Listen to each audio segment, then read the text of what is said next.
I'm Ethan from Tagmods. I've always kind of been a maker. It started back in when I was like 3 or 4, following my old man around at the tool shop, and that kind of just inspired making in general. I've kind of built this very odd plethora of skills that allow me to build unique things on a very regular basis. So the core inspiration for the whole project was essentially building something cool that could go into a game room. So we were instantly drawn to a desk straight away. So I wanted to build more of a stagnant scene that you could look at 100 times and see something different. Easily my earliest memory of Age of Empires is getting the Age of Empires 2 CD in my cereal box. I definitely sank a good amount of time into it, probably more than I should have.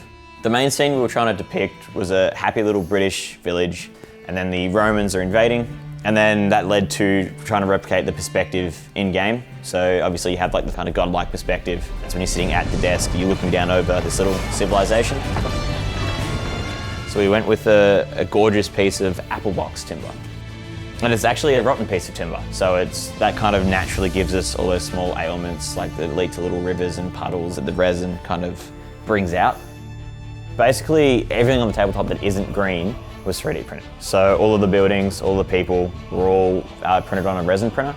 Pretty magic actually, it just kind of pulls these characters out of the resin. We were kind of forced to use things that I don't normally use, like the smoke is just like little cotton balls, and the sails on the boats are serviettes.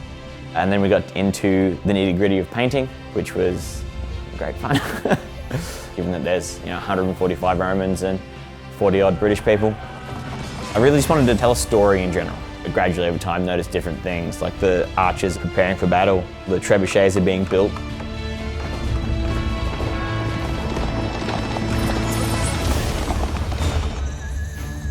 At the end of the day, like lots of desks without a computer. Given it's a giveaway, we want to kind of set up whoever wins it with the proper setup. So we teamed up with Lenovo. They've sent us their Legion 5 gaming laptop.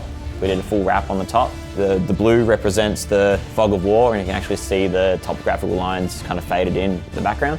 And then all the top graphical lines and the logo are done in reflective gold. It's great to be able to work on something like Age of Empires, because Game Pass says PC games.